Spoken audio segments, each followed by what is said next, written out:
vai ter modificações na cidade de Belém e um processo de urbanização nessa via, com calçamento, iluminação e inclusive trilhos dos bondes vão passar por aqui, e os bondes, que a gente vai falar um pouquinho mais lá na frente, vão ser importantes também para marcar, para dar uma característica a essa via, né, a Avenida Nazaré.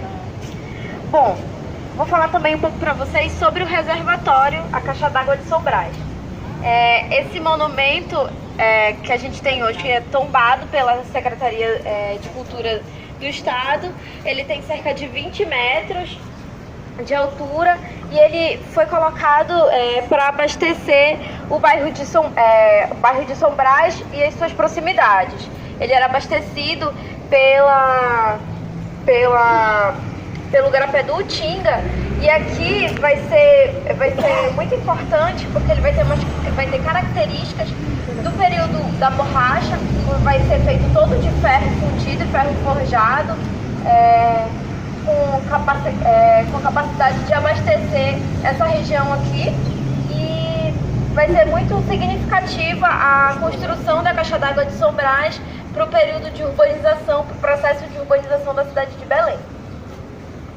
Bom, vou passar agora para a Vivian, que vai falar um pouco para vocês sobre o mercado e as suas características.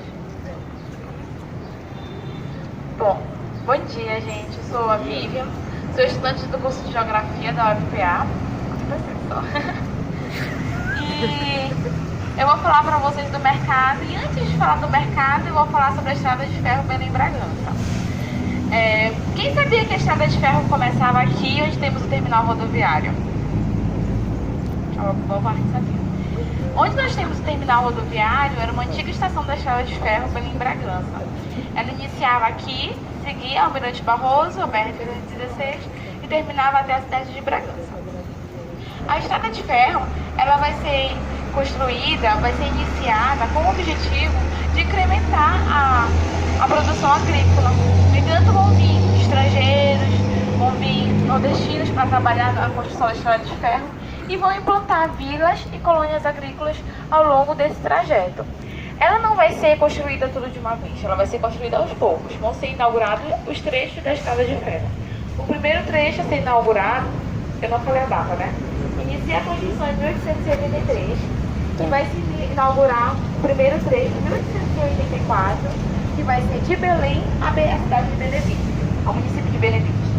E depois vai iniciar o segundo trecho de Benevides a Santa Isabel, o terceiro de Santa Isabel a Castanhal, e assim vai indo, até chegar na cidade de Bragança. O início da construção da Estrada de Ferro vai ser no governo do Visconde de Maracaju, por nome de Rufino Leão. Ele vai iniciar essa construção e vai terminar no governo do Augusto Montenegro em 1908. Mas por que se iniciar a Estrada de Ferro aqui nessa localidade?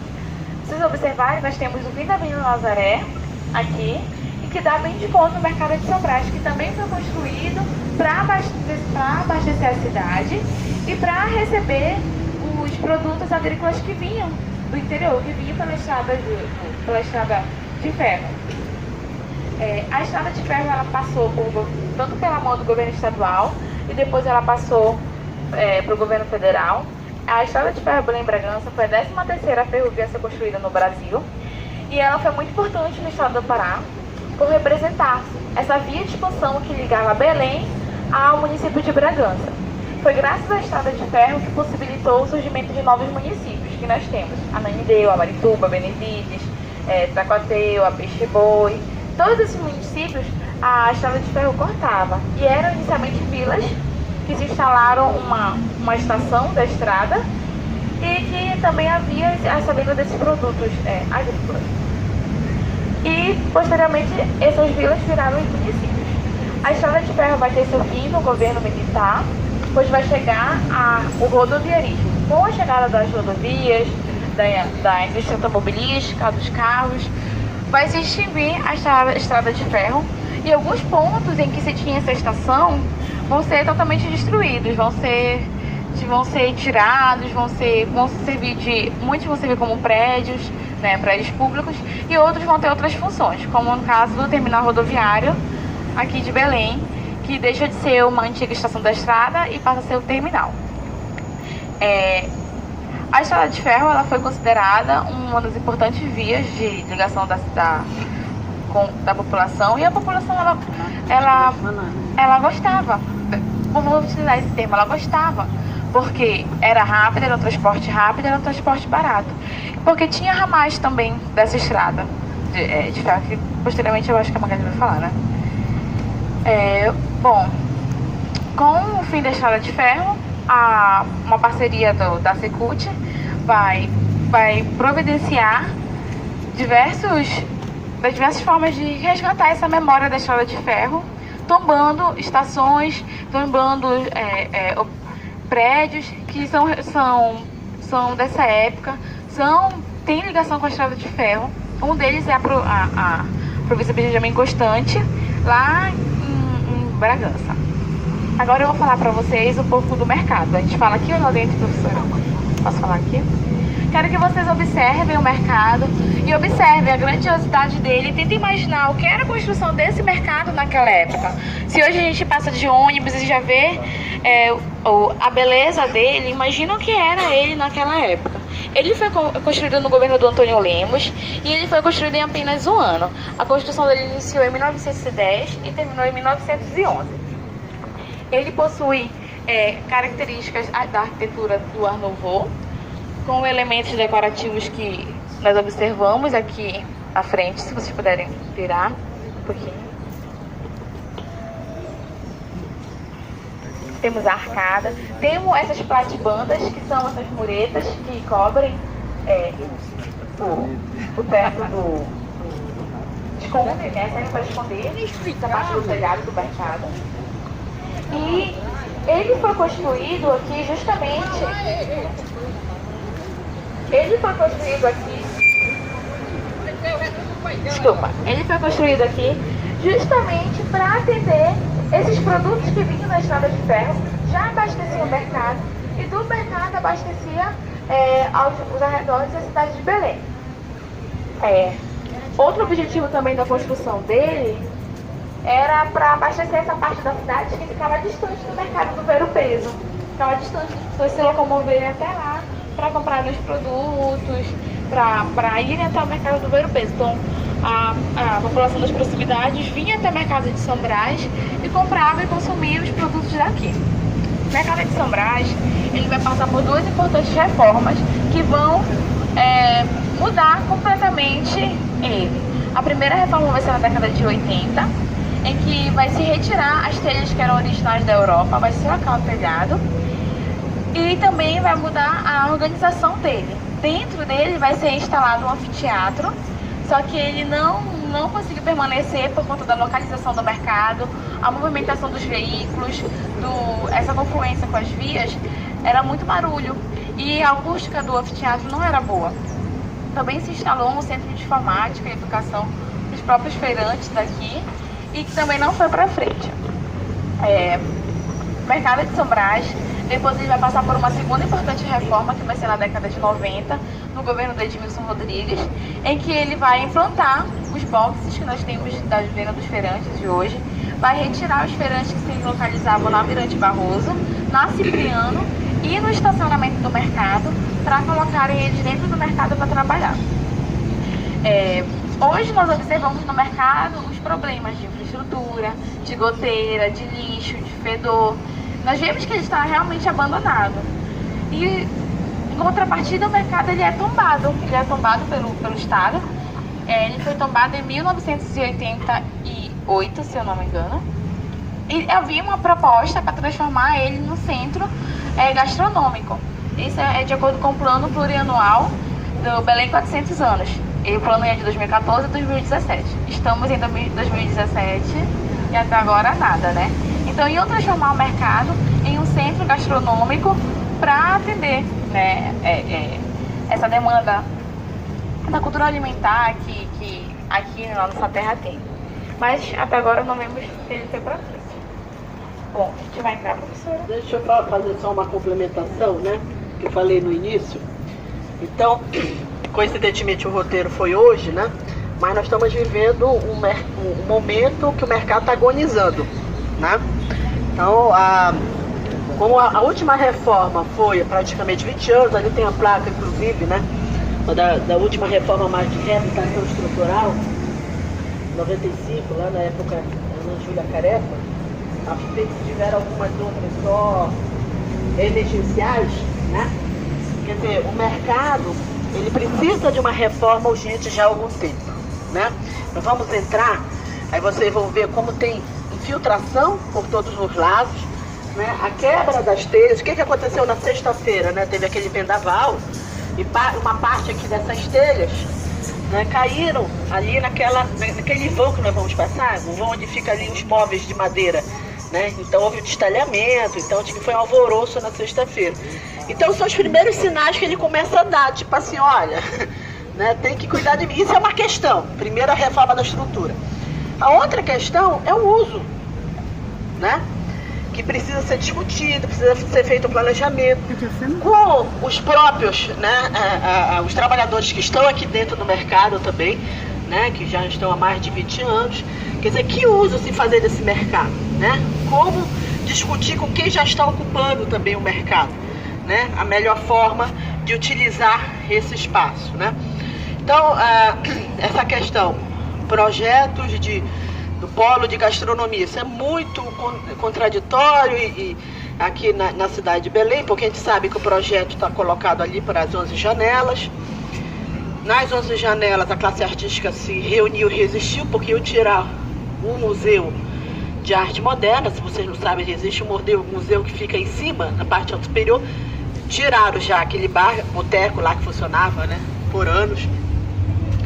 Então, a questão que se coloca desse centro aí de gastronomia, que sim, talvez seja uma coisa necessária, mas é pensar também como é que vai ser o conteúdo desse centro, quem vai participar, que eu sempre digo, tem que ser ações que vá beneficiar a Dona Maria, que está vendendo tacacá ali na esquina, ao restaurante de alto padrão, e não só o restaurante de alto padrão, né?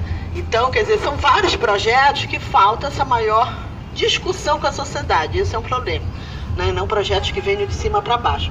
Então, o uso do mercado é né? Porque, na verdade, há muito tempo ele não tem mais uso de mercado, né? Ele não é mercado, quer dizer, mas você tem uma classe de trabalhadores que estão aqui, que já desenvolvem ações aqui já há mais de 20 anos, e que tem que ser discutido com eles também como é que vai ser feita essa reestruturação. Mas o mais urgente é realmente essa reforma, né? Desse conjunto. Na verdade, é o conjunto, é o mercado, é a caixa d'água. Se vocês olham um determinado ângulo da caixa d'água, vocês vão ver que também já foi retirado ali. Aqui desse ângulo não dá, mas do outro ângulo lá, né, uma parte lá também da caixa d'água, dessas ventanias.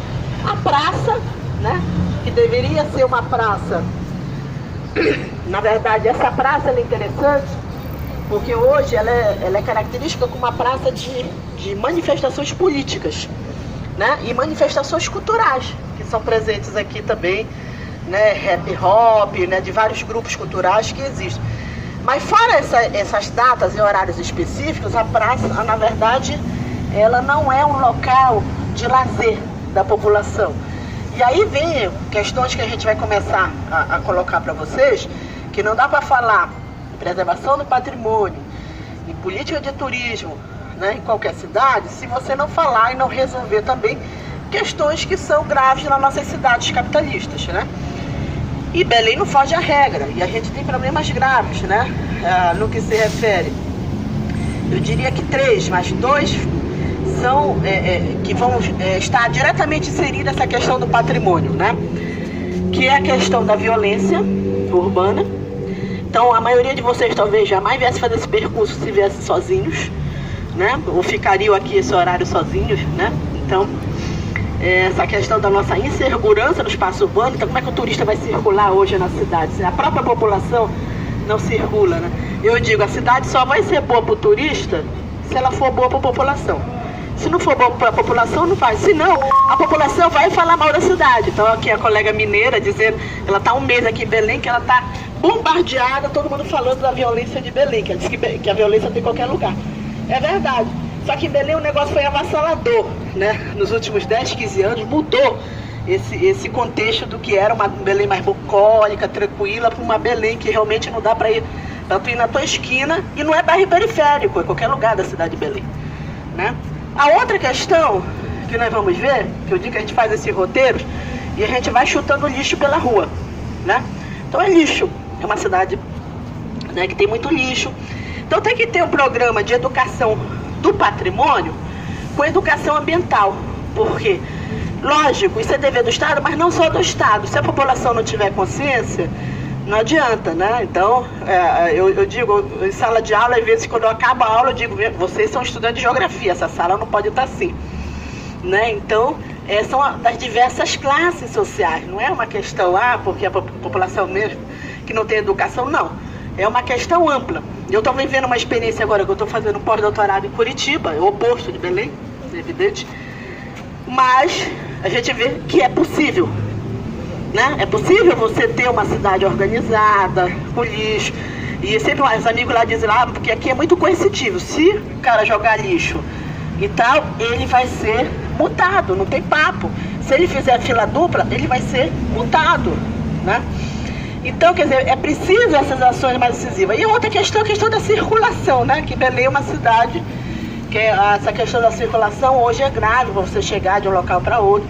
Então, são pontos importantes para nós pensarmos questões ligadas à questão da preservação do patrimônio e a questão de política de turismo, né? Então, quando saímos desse roteiro, temos que pensar, e estamos começando nessa ponta aqui, e no outro final da ponta a gente vai chorar novamente, quando chegar lá no Palacete Faciola, né? Então, assim, como é que nós podemos, quanto cidadãos, né, dessa cidade, nós podemos, de alguma forma, influenciar, fazer alguma ação que contribua para essa mudança? Eu digo que as mudanças, elas são lentas, talvez só os nossos netos vão ver, mas se nós não começarmos a fazer isso, né, então a gente não vai ver nunca essas mudanças. Então cada um de nós, nossos diversos setores, seja professor, funcionário, dona de casa, qualquer atividade, pode ter e pensar em uma ação, né, relacionada a essas mudanças do que está acontecendo na cidade de Belém. Eu estou falando da questão do patrimônio, mas isso envolve tudo, né? Envolve tudo o que está acontecendo dentro da cidade de Belém, e é uma cidade que, infelizmente, a gente tem que dizer que ela está entregue, né, no que se refere. Então, nós, de alguma forma, nós temos que pressionar o poder público, mas também temos que nos organizar. Aí vem as associações do patrimônio, aí vem os movimentos, cadê o movimento da rua, cadê a Maria, né? Então, vem para a rua, é um movimento que é interessante, a Maria pode até falar, fala um minuto aí sobre esse movimento. Magali, deixa a Maria falar aí só um minutinho aí sobre o que é o Vem Pra Rua, que tem a ver com isso que eu estou falando, né? Bom dia, gente, tudo bom? Então, eu me chamo Maria Almeida, como a professora falou, eu estou à frente atualmente é uma associação de jovens com missão no empreendedorismo social aqui no Pará, e não é protesto, tá? Nós ressignificamos a palavra Vem Para a Rua para incentivar os jovens a se aproximarem mais da cidade, a estarem mais ativos em ações, não só como a da professora, que é maravilhosa, incrível, e a gente tem que aderir e convidar mais amigos cada vez mais, mas ir para a rua para ver a necessidade da cidade, para começar a enxergar até projetos que venham a solucionar os problemas. Eu acredito que problemas sempre serão soluções. É sinônimo de solução, é sinônimo de oportunidade. Então, se nós temos problemas com lixo, vamos reunir a galera na universidade, principalmente para criar ideias que resolvam o problema do lixo na cidade. Hoje em dia a gente não pode mais contar com o poder público, a gente tem que ter atitude. Então é por isso que o Vem Para a Rua, vocês podem contar, a gente tem várias ações mensais para fazer ações na rua com as pessoas, seja na área da cultura, da arte, das soluções urbanas. E é isso aí. Quem quiser se aproximar mais ou saber mais sobre nós, ou querer ajuda ou participar mais, é só anotar o contato depois, tá aqui atrás da minha camisa. E é isso aí, vamos para a rua, fazer protesto também, porém ressignificar e ter ideias para a cidade, não é só reclamar, é ter atitude para mudar o que incomoda a gente. Então é isso aí, galera, obrigada pela atenção. Obrigada. Então, esse aí é um exemplo de um projeto, então vários desses projetos têm que se proliferar na cidade para a gente tentar mudar algo.